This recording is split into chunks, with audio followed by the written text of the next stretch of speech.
Hello दोस्तों, मैं जय कुमार और आप देख रहे हैं मेरे यूट्यूब चैनल स्टडी विद जय कुमार में। दोस्तों आज हम लोग जैक द्वारा जारी मॉडल प्रश्न पत्र क्लास 10th विषय गणित का सेट 3 देखने वाले हैं। दोस्तों इससे पहले मैथ का सेट 1 और 2 कंप्लीट हो चुका है और साथ ही साइंस का तो 5 सेट कंप्लीट हो गया है दोस्तों, और हिंदी का भी एक सेट हुआ है और एसएसटी का भी एक सेट हो चुका है।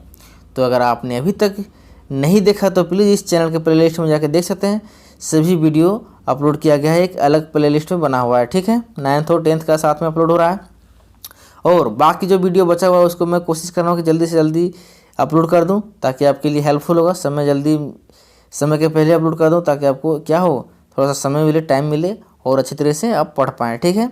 तो अगर आपने अभी तक मेरे चैनल को सब्सक्राइब नहीं किया तो प्लीज़ इस चैनल को सब्सक्राइब कर दें और अपने दोस्तों के पास भी शेयर करें ताकि सबके लिए क्या हो, ये वीडियो हेल्पफुल हो। तो चलिए हम लोग आज स्टार्ट करते हैं सेट 3।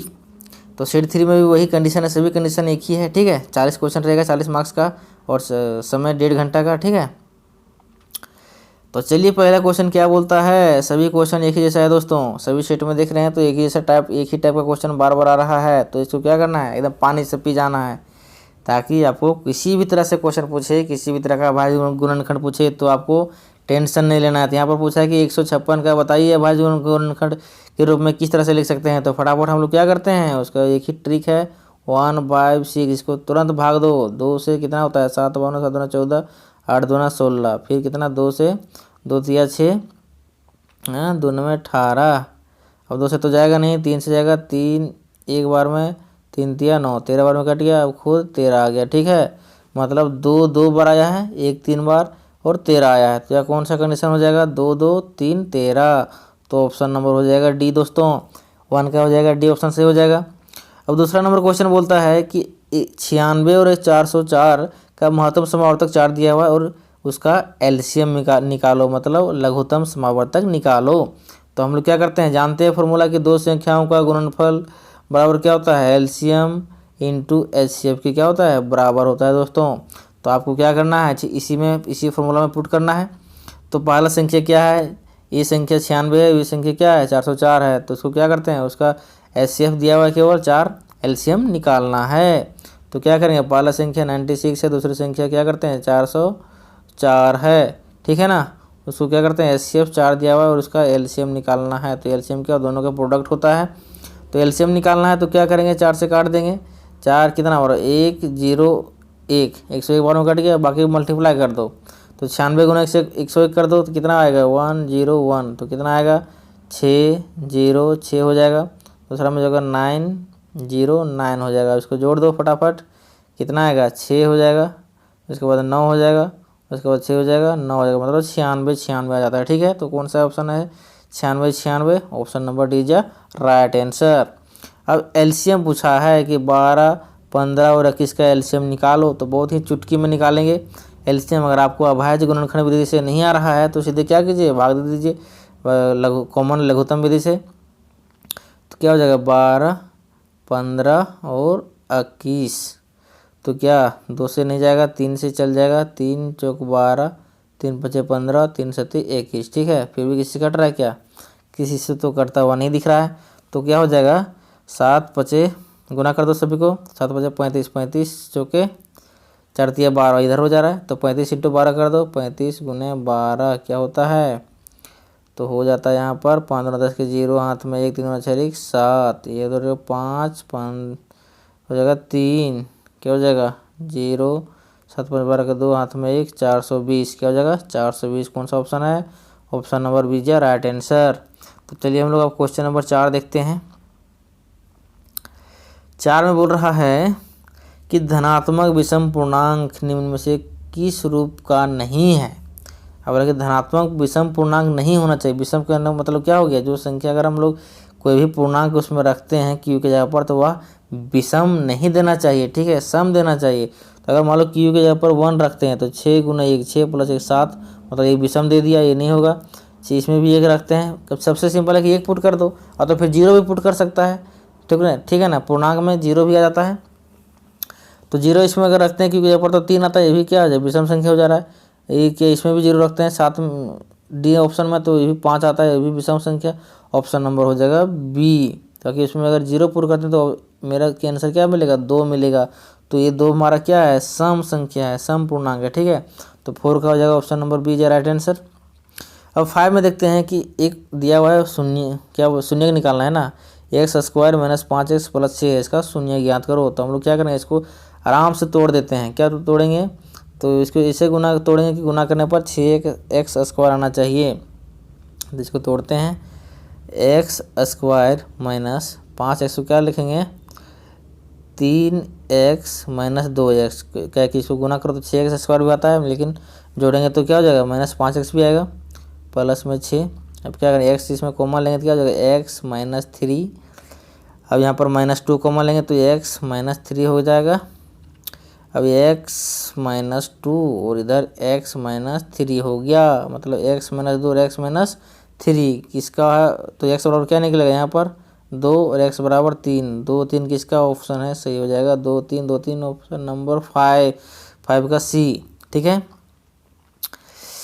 अब देखते हैं क्वेश्चन नंबर 6 क्या बोलता है कि इसमें दिया हुआ है कि एक बहुपद दिया हुआ इतना, ठीक है, उसके शून्य बराबर है, शून्य क्या है, बराबर है, लेकिन क्या है, विपरीत हो, क्या है, विपरीत हो। तो ए का मान निकालना है। तो हम लोग जानते हैं कि शून्य क्या होता है, शून्य के जब भी हम लोग देखते हैं अल्फा और बीटा तो शून्य है, लेकिन अल्फा बीटा अलग अलग नहीं है, उसको हम लोग अल्फा ही मानते हैं, लेकिन तो एक दूसरे क्या है, अपोजिट है, मतलब एक प्लस में है एक माइनस में, ठीक है।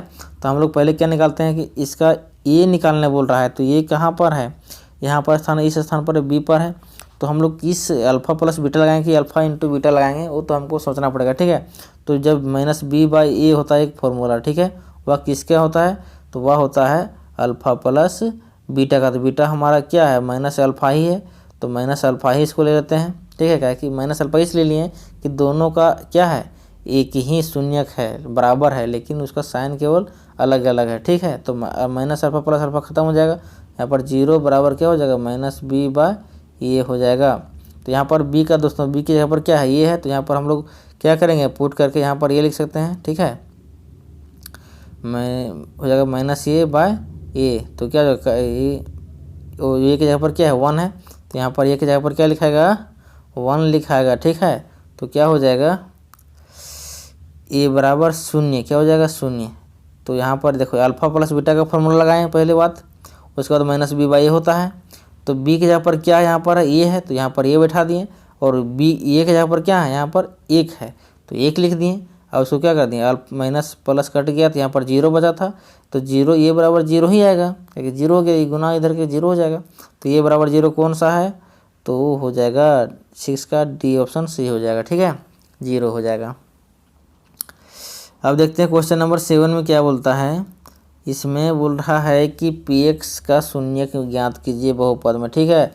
तो शून्य कैसे ज्ञात करेंगे, तो x का बोल रहा है, तो x में देखते हैं कितने जगह काट रहा है, एक करो, तो 1 2 जगह काट रहा है, तो हो जाएगा px का शून्य 2 हो जाएगा, तो ऑप्शन नंबर सी हो जाएगा राइट आंसर। अब 8 में देखते हैं।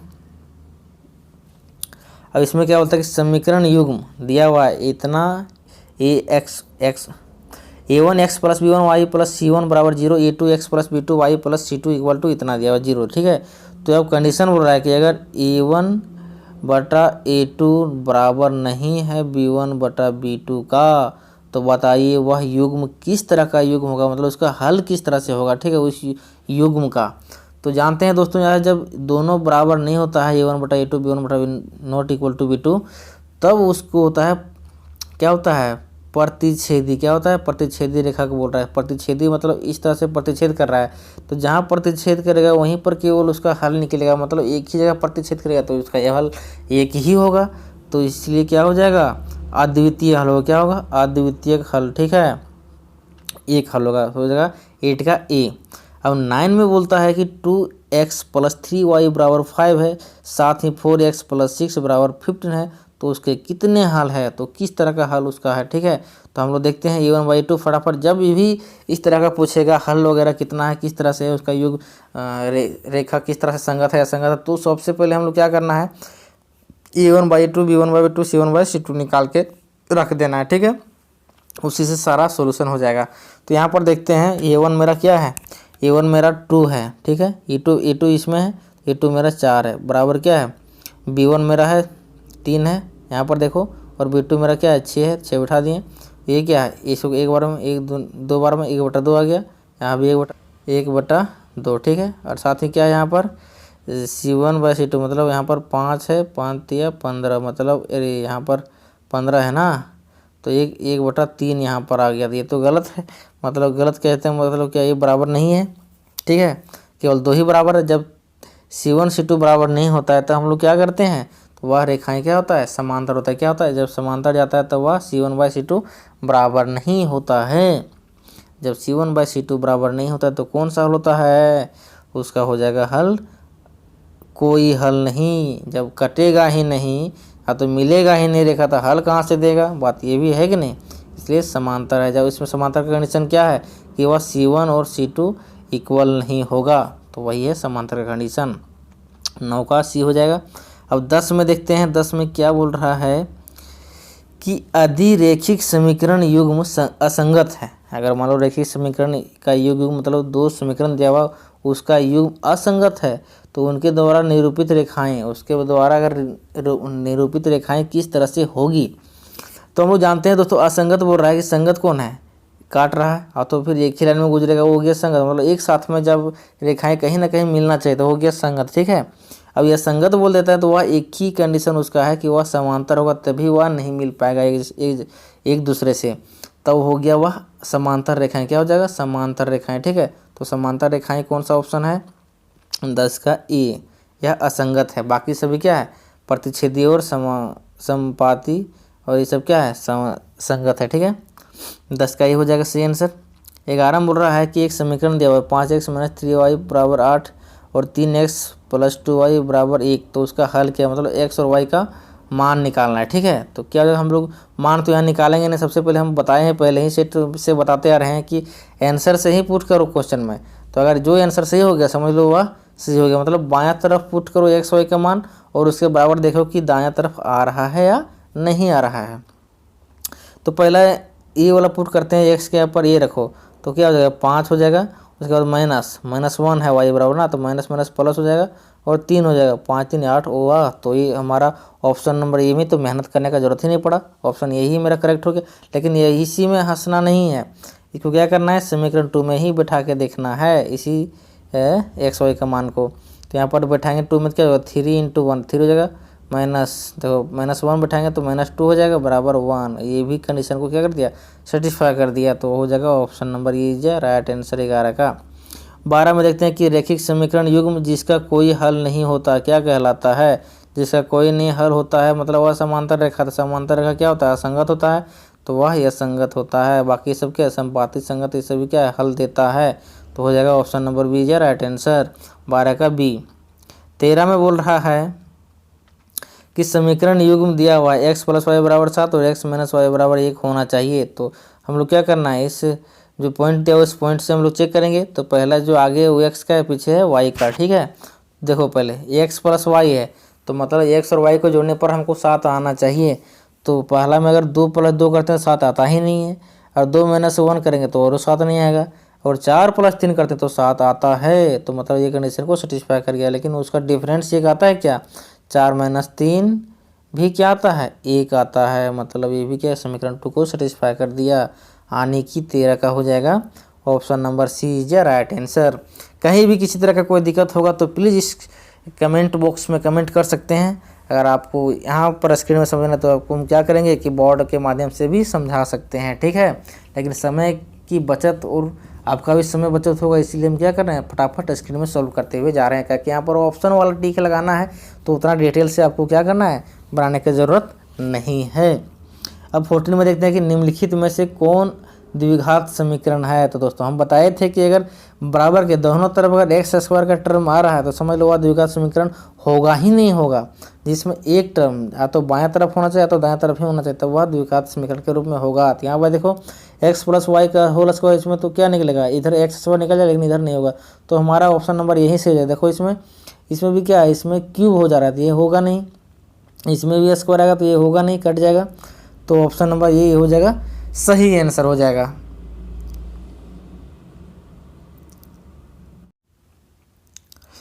अब हम लोग क्वेश्चन नंबर 15 देखते हैं। 15 क्या बोलता है कि अधिद्विघात समीकरण 3x² प्लस kx माइनस 4 बराबर 0 का एक मूल 4 दिया हुआ है, तो k का मान ज्ञात कीजिए। तो दोस्तों हम लोग इसको क्या करते हैं, इस तरह का क्वेश्चन हम पहले भी सॉल्व कर चुके हैं कि अगर एक मूल दिया हुआ मतलब x बराबर क्या दिया हुआ है 4 दिया हुआ है, तो इसको हम लोग पुट करना है समीकरण में। अगर समीकरण को पुट कर देते हैं तो वह क्या k का मान ऑटोमेटिकली दे देगा।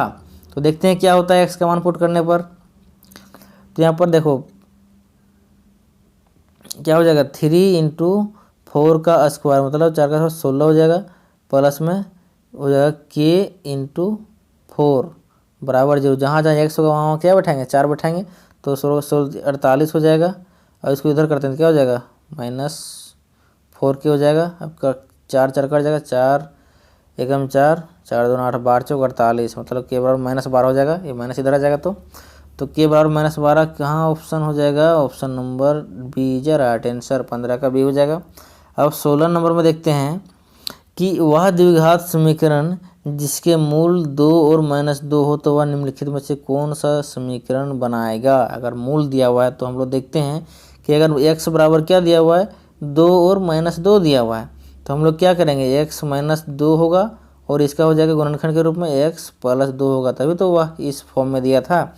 इसको गुना कर दो तो a + b और a - b और a + b के फॉर्म में है, तो क्या हो जाएगा x² - 2 का स्क्वायर 4 हो जाएगा बराबर 0। मतलब x² - 4 कौन सा समीकरण है, तो वह हो जाएगा ऑप्शन बी, ऑप्शन सही हो जाएगा। ठीक है, अब 16 हो गया। 17 में देखते हैं कि कोई भी द्विघात समीकरण अगर 4x² प्लस 4x प्लस 1 के बराबर 0 के रूप में है तो उसको मूलों की प्रकृति क्या होगी। मूलों को जब भी प्रकृति निकालने बोलेगा तो आपको डी निकालना पड़ेगा, विविधकर। ठीक है, विविधकर निकालने के बाद आपको पता चलेगा। तो सबसे पहले विविधकर निकालते हैं, आने की b² - 4ac, b² - 4ac निकालेंगे तब ना पता चलेगा।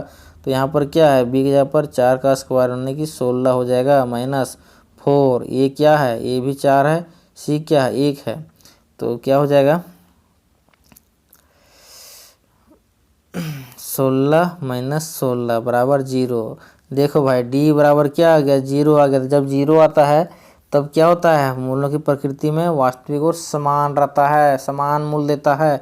तो समान मतलब बराबर। ठीक है, तो हो जाएगा 17 का बी हो जाएगा सही आंसर।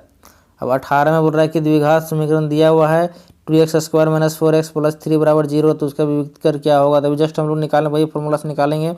बी इसका बोल रहा है कि बी निकालो, और सॉरी डी निकालो, तो b² - 4ac करना है, तो b² - 4ac। ठीक है, तो b² क्या जाएगा -4 का स्क्वायर हो जाएगा, -4 इंटू ए क्या है 2 है, इंटू सी क्या है 3 है, तो 4 चौक 16 -4 दूना 8 या 24 आ गया। तो क्या हो जाएगा 8 दूना 16 24 मतलब बराबर -60 आ गया। तो डी बराबर -60 आया। तो -60 कौन सा ऑप्शन है, option number D is right answer 18 का।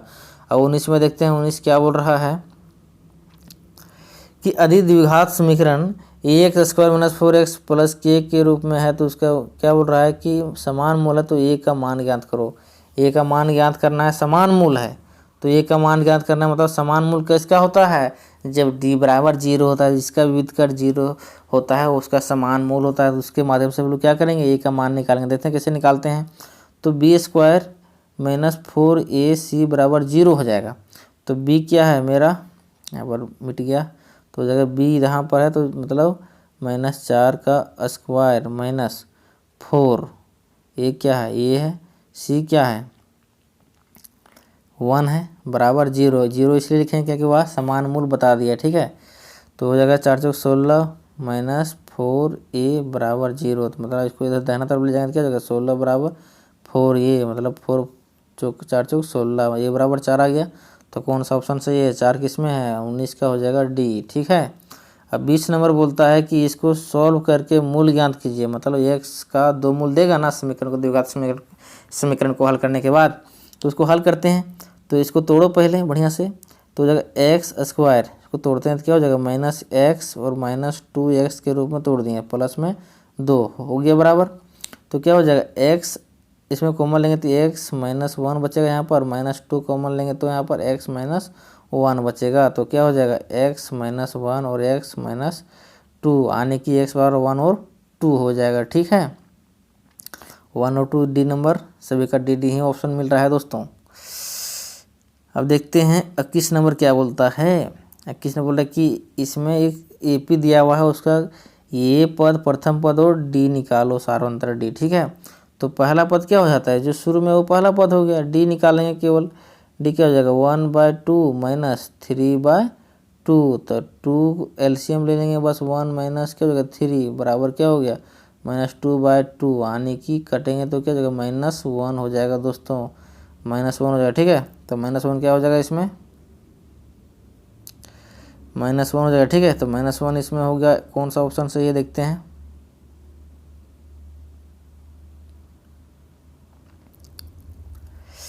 -1 ये है और 3/2 तो इधर है, देखो सी ऑप्शन सही हो जाएगा। ठीक है, अब देखते हैं 22 नंबर क्वेश्चन क्या बोल रहा है। 22 में बोलता है कि एपी दिया हुआ 10 -7 10 7 और 4 घटते हुए क्रम में जा रहा है। ठीक है, तो बाकी बोला कि 30वां पद का क्या वैल्यू होगा, 30वां पद निकालना। ठीक है, एन बराबर निकालना है, तो हम लोग जानते हैं कि ए एन बराबर क्या होता है, A plus N minus 1 into D. तो उसमें बैठाते हैं, ये हमारा 10 है, डी क्या निकलेगा 7 - 10, डी निकालते हैं, 7 - 10 क्या निकलेगा -3 निकलेगा, -3 बैठा दिए।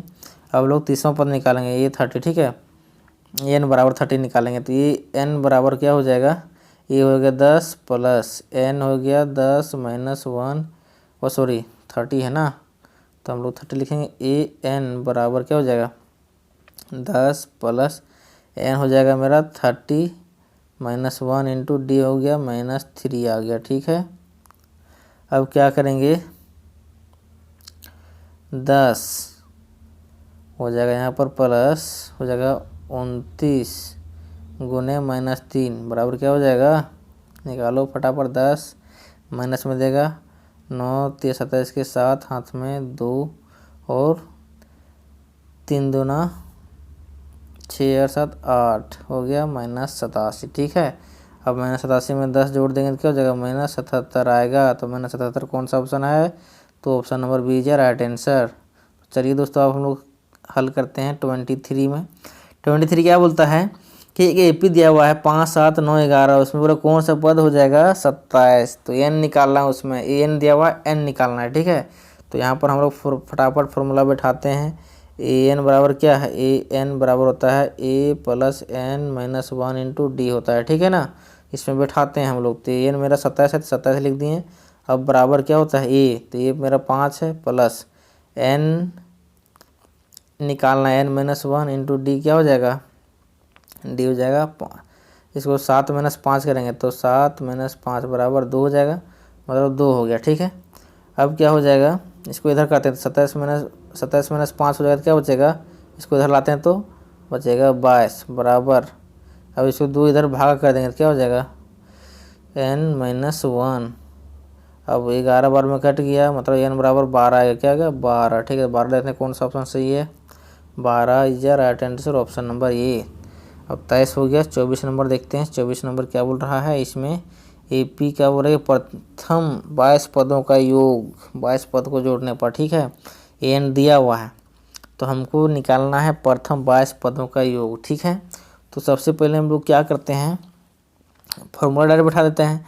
एस एन निकालना है, तो मतलब एन दिया हुआ है मेरा 22, तो 22 बैठा दिए, बटा में 2 इंटू ये क्या है 8 प्लस में क्या हो जाएगा, एन भी दिया हुआ है ना, तो एन मेरा हो जाएगा 22 माइनस 1 इंटू डी कितना हो जाएगा -5 हो जाएगा। ठीक है, इसको जब सॉल्व करेंगे तो क्या मिलेगा, यहाँ पर 11 मिलेगा, यहाँ पर 8 दूना 16 प्लस में 21 25 75, मतलब 105 जगह गुना करेंगे -5, तो क्या हो जाएगा 105 हो जाएगा।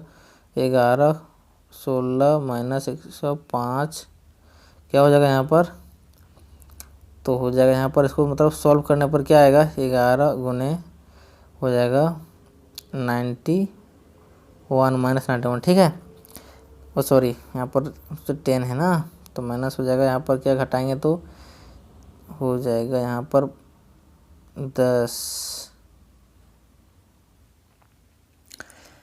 अब हम लोग देखते हैं यहाँ पर क्या है कि यहाँ पर क्या बचेगा, 16 माइनस करेंगे 105 में, यहाँ पर 105 है। ठीक है, तो यहाँ पर माइनस करेंगे तो क्या हो जाएगा, यहाँ पर 89 बचेगा -10। ठीक है, जब इसको मल्टीप्लाई करेंगे क्या हो जाएगा, 89 हो जाएगा। फिर यहाँ पर 89 क्या हो जाएगा 9, 8 16 17 7 हाथ में 1 9, मतलब 979। ठीक है 979। अब हम देखते हैं 25 में क्या बोल रहा है कि समान भुजाओं वाले सभी बहुभुज समरूप होते हैं। समान भुजाओं वाले क्या होते हैं सभी बहुभुज समरूप होते हैं यदि उनकी संगत भुजाएं क्या होती है समानुपाती होती है। क्या होती है समानुपाती। तो 25 में हम लोग समरूप त्रिभुज में पढ़े हैं कि उसकी भुजाएं क्या होना चाहिए समानुपाती होना चाहिए। ठीक है, गलती से बराबर नहीं मान किया जाना। बराबर क्या होता है सर्वांश में होता है, समानुपाती जरूरी होता है समरूप त्रिभुज में। 25 का हो जाएगा option number C is right answer. 26 में देखते हैं क्या बोल रहा है 26 में कि आकृति में यदि ए डी बराबर 1 सेंटीमीटर 1 सेंटीमीटर दिया हुआ है, डी बी 1.5 हो गया, ए दिया हुआ है 2 और ए सी दिया हुआ है मेरा 4। तो देखते हैं ये क्या हो रहा है कौन सा कथन सही है। जब चारों वैल्यू दिया था हमको समांतर चेक करना है। क्या चेक करना है समांतर। ठीक है समांतर है यानी तो देखते हैं प्लस इसको क्या देखते हैं 1, ये तो डबल है ही भी नहीं, ये तो 1/2 है, ये इसका क्या है प्रोपोर्शनल में है ही नहीं, मतलब यह सेटिस्फाई नहीं कर रहा है दोस्तों। तो 26 का हो जाएगा इनमें से कोई नहीं। ठीक है, जब सेटिस्फाई करता तब ना हम लोग बोलते इसमें चेक करते हैं। जो सेटिस्फाई करता तो वह समांतर होता। ठीक है समांतर नहीं होगा क्योंकि वह सेटिस्फाई नहीं कर रहा है। तो हो जाएगा ऑप्शन नंबर डी 26 का। 27 में देखते हैं कि इसमें बोल रहा है कि समरूप त्रिभुजों के संगत भुजाएं क्या होती है। समरूप त्रिभुज है तो उसके संगत भुजाएं इसमें क्या होती है समानुपाती होती है। क्या होती है समानुपाती। ठीक है 27 का हो जाएगा बी नंबर। 28 नंबर में देखते हैं क्या बोल रहा है कि ए बी सी और पी क्यू आर में कौन सा कथन सत्य है। तो उसमें देखना रिलेशन कुछ देखना पड़ेगा। यहाँ पर देखो ए बी जो है 3.8 है, उसका क्या है इसके बराबर देखो तो प्रोपोर्शनलिटी में आर क्यू है। क्या आर क्यू। यहाँ पर बी सी 6 है तो यहाँ पर क्यू आर बराबर, यहाँ पर देखो सी ए जो है वो क्या है आर पी आर बराबर। ठीक है मतलब ये इधर से घूम रहा है तो ये इधर से घूम रहा है, तो मतलब ए बी सी बराबर आर क्यू पी हो जाएगा। मतलब उल्टा इधर से लेना पड़ेगा, इधर से सही लेना पड़ेगा। ठीक है तो ए बी सी हो जाएगा समरूप त्रिभुज आर क्यू पी। तो ऑप्शन नंबर मेरा यहाँ पर आर क्यू पी है तो ऑप्शन नंबर बी है राइट आंसर। 28 का भी हो जाएगा सही आंसर। अब 29 में देखते हैं कि मान लीजिए ए बी सी समरूप त्रिभुज डी एफ है तो उसका इनके क्षेत्रफल बोला कि 64 सेंटीमीटर है, दूसरा में 121 सेंटीमीटर है। तो बोला कि इसका क्या निकालो ई एफ भी दिया हुआ है, इसका संगत भुजाएं दिया हुआ है, तो बी सी का मान ज्ञात करो दोस्तों। इसको पहले समझो पहले बढ़िया से। यहाँ पर एक त्रिभुज यहाँ पर है, एक 2 त्रिभुज है। ठीक है और पहला जो है ए बी सी वाला है ए बी सी, दूसरा क्या है डी ई एफ है। ठीक है अब पहला का जो है ए बी सी का वो 64 है, 64 सेंटीमीटर जिसका है। ठीक है इसका एरिया क्या है 121 है। अब इसमें जो बी सी दिया हुआ है नीचे वाला का वैल्यू दिया हुआ है, इसमें नीचे वाला का वैल्यू निकालना है। और सॉरी इसका दिया हुआ है ना ई एफ का दिया हुआ है और बी सी का निकालना है। तो हम लोग जानते हैं कि एक रिलेशन होता है कि एरिया त्रिभुज ए बी सी जो है वो बराबर होगा इसका एरिया त्रिभुज डी ई एफ का। ठीक है तो क्या होता है तो नीचे उसका देखो ए बी सी का क्या है बी सी दिया हुआ है, बी सी का स्क्वायर नीचे में ई एफ का स्क्वायर होता है दोस्तों। अब देखते हैं यहाँ पर क्या करते हैं एरिया त्रिभुज ए बी सी दिया हुआ है 64, नीचे क्या दिया हुआ है 121 बराबर क्या हो जाएगा। इसको सॉल्व करो अच्छे तरीके से। अगर यहाँ पर नहीं समझ आया तो अपना कॉपी में कृपया सॉल्व करके एक बार जांच करके ज़रूर देखें। ठीक है तो यहाँ पर क्या है बी सी का स्क्वायर, तो बी सी का स्क्वायर तो निकालना है। तो इसका क्या हो जाएगा, इसके बाद इधर हो जाएगा ई एफ कितना दिया हुआ 15.4 दिया हुआ इसका स्क्वायर। ठीक है इसको भी स्क्वायर के फॉर्म में तोड़ते हैं तो क्या हो जाएगा 8 का स्क्वायर बटा 11 का स्क्वायर हो जाता है बराबर बी सी का स्क्वायर बटा में 15.4 का स्क्वायर तो है ही यहाँ पर। ठीक है तो स्क्वायर आपका हट जाएगा, दोनों तरफ स्क्वायर है तो रूट लगाएंगे तो हट जाएगा। ठीक है तो रूट लगाने के बाद हट जाएगा। उसके बाद क्या क्या बचता है सो देखते हैं दोस्तों। तो अब इसको तो हमको वॉश करना पड़ेगा, मिटाना पड़ेगा। तो मिटाएंगे कैसे, तो हम लोग क्या करेंगे फिर से बनाते हैं। यहाँ पर आगे दूसरा इसको एडिट करके हो जाएगा। यहाँ पर मिटा देने के बाद यहाँ पर 8/11 का बचेगा स्क्वायर रूट डालने के बाद। अब नीचे ऊपर में था बी सी था, नीचे क्या 15.4 हो जाएगा। इसको क्रॉस मल्टीप्लाई कर दो इधर तो क्या बनता है बी सी बराबर 15.4 गुने 8 डिवाइडेड बाई 11 हो जाएगा। इसको सॉल्व करने पर क्या मिलता है, इसको मिलेगा 11, एक बार में 11, 4 11.1.4 ठीक है, 14 8 112 ठीक है। तो हो जाएगा ऑप्शन नंबर हमारा 29 का ए हो जाएगा, ए हो जाएगा ठीक है, कोई दिक्कत नहीं, कन्फ्यूजन नहीं। अब हम लोग देखते हैं क्वेश्चन नंबर 30 में क्या होता है कि एक समबाहु त्रिभुज की भुजा 20 सेंटीमीटर दिया है, तो उसका क्या निकालना है, उसका शीर्षलंब की लंबाई कितनी होगी, उसका शीर्षलंब ठीक है। तो एक समबाहु त्रिभुज हम लोग ले लेते हैं, उसका भुजा बोल रहा है कि 20 का सभी है, तो ये पूरा 20 हो जाएगा, तो यहाँ 10 हो जाएगा। उसके बाद उसको पाइथागोरस प्रमेय से लगा देना है। इसका इस तरह से क्वेश्चन हम लोग सेट 1 2 में कंप्लीट कर चुके हैं, 2 में, तो उसमें कोई दिक्कत नहीं होना चाहिए। तो हो जाएगा 20 का, इसको रूट में डाल देते हैं तो क्या हो जाएगा, 20 का स्क्वायर 400 माइनस 10 का स्क्वायर हो जाएगा 100 ठीक है, रूट अंडर 300, तो मतलब 100 का 10 रूट 3 हो जाएगा। तो 10 रूट 3 कौन सा ऑप्शन हो जाएगा, 10 रूट 3 या ये ऑप्शन 30 का ये हो जाएगा। और उसके बाद है 31 में क्या बोलता है कि ये विषय त्रिभुज है, जिसमें क्या बोल रहा है कि इस रिलेशन दिया हुआ तो कौन बी का मान ज्ञात करो। तो हम लोग क्या करना है, इस तरह का जब भी क्वेश्चन आएगा तो हम लोग को एक काम करना है कि जो छोटा छोटा दिया हुआ है डिस्टेंस, मतलब सेंटीमीटर ये भी लंबाई दिया हुआ है, उसको स्क्वायर, सभी को स्क्वायर करो और छोटा छोटा को जोड़ के देखो, कोई एक रिलेशन नज़र आएगा वहाँ पर ठीक है।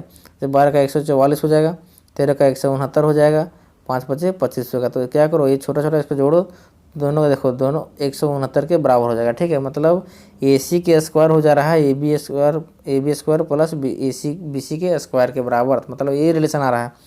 AC का स्क्वायर बराबर क्या हो रहा है, AB स्क्वायर प्लस BC का स्क्वायर दोस्तों। तो ये B हमारा क्या बनेगा, इस तरह से एंगल बन रहा है ACB, तो B हमारा क्या 90 डिग्री का बनेगा, क्योंकि पाइथागोरस प्रमेय का थ्योरम लागू हो रहा है ठीक है। तो हो जाएगा A 90 डिग्री। 32 में बोल रहा है कि वृत्त के 2 बिंदुओं पर प्रतिच्छेद करने वाले रेखा को क्या बोलते हैं। अगर कोई वृत्त है उसमें 2 बिंदुओं पर प्रतिच्छेद करते हुए निकल गई वो रेखा तो क्या कहलाती है, वो तो स्पर्श रेखा नहीं कहलाएगी, वो छेदक रेखा कहलाएगी ठीक है। तो ऑप्शन नंबर बी है राइट आंसर।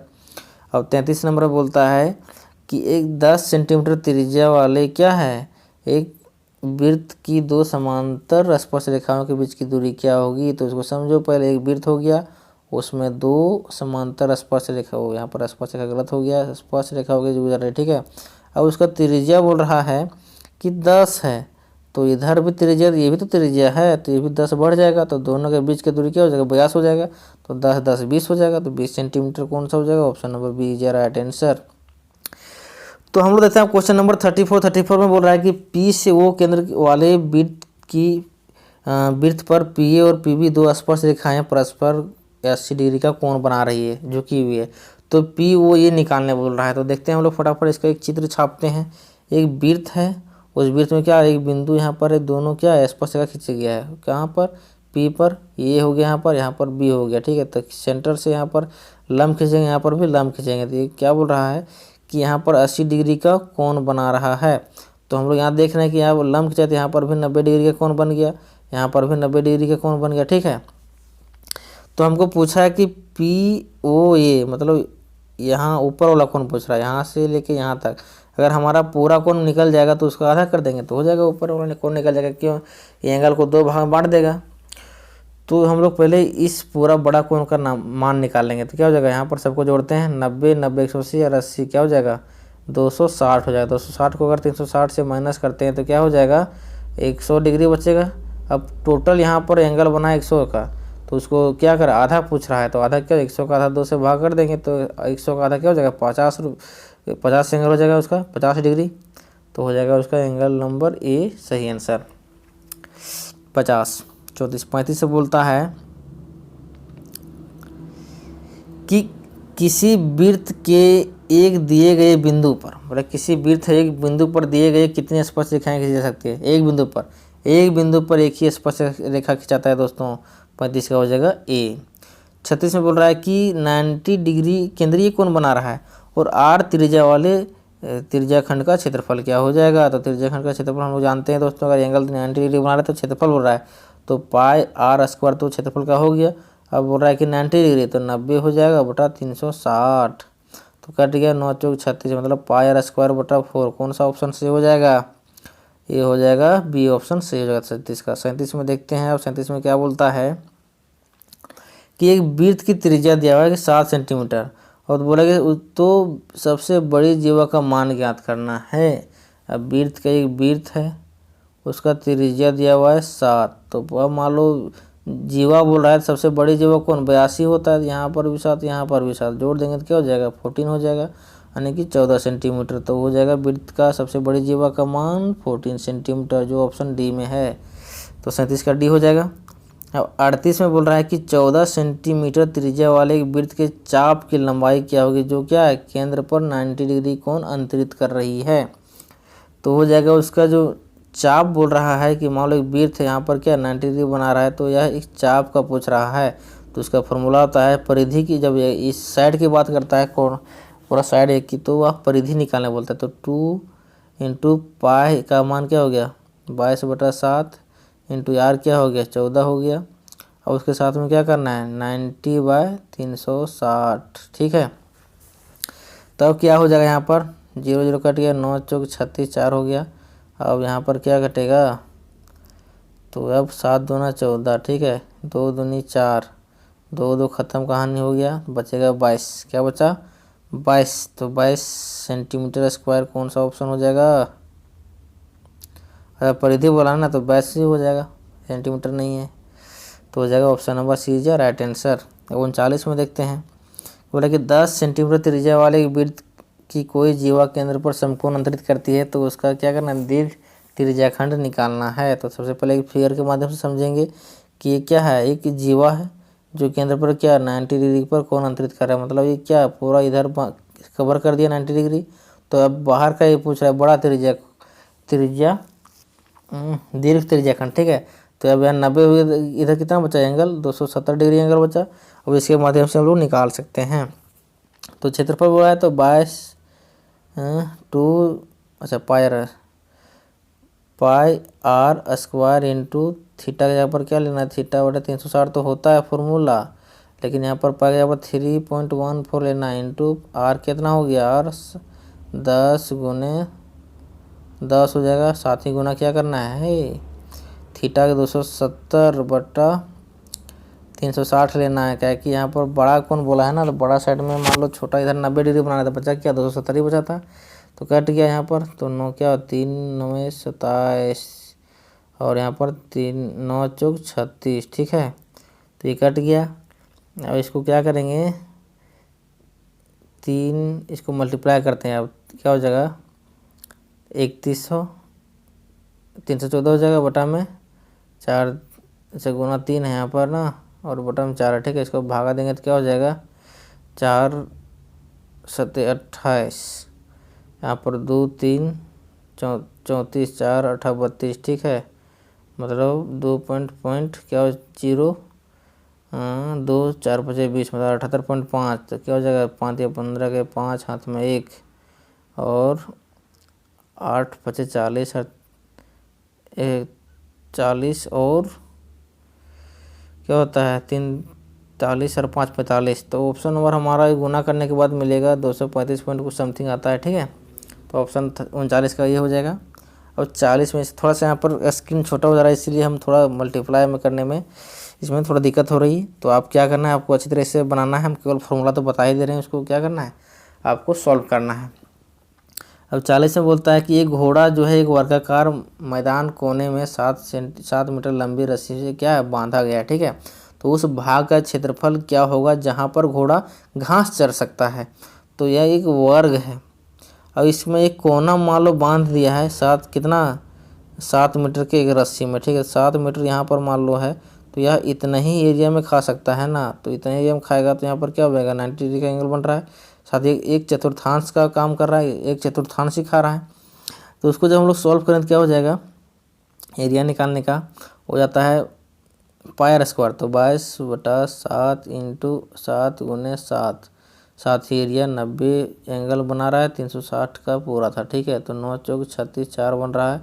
अब क्या करेंगे, एक साथ कट गया तो मतलब 154 बटा में 4। इसको सॉल्व करते हैं तो क्या आता है, 4 तिया 12 और 4 8 32, मतलब 38 पॉइंट समथिंग। तो 38 वाला क्या मिल रहा है, ऑप्शन नंबर बी मिल रहा है।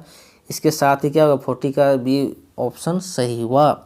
तो अब दोस्तों 40/40 हम लोग क्या किए हैं कि कंप्लीट कर चुके हैं सेट 3। ठीक है, अब सेट 4 सेट 5 तुरंत ही आने वाला है। तो चलिए फिर मिलते हैं अगले वीडियो में।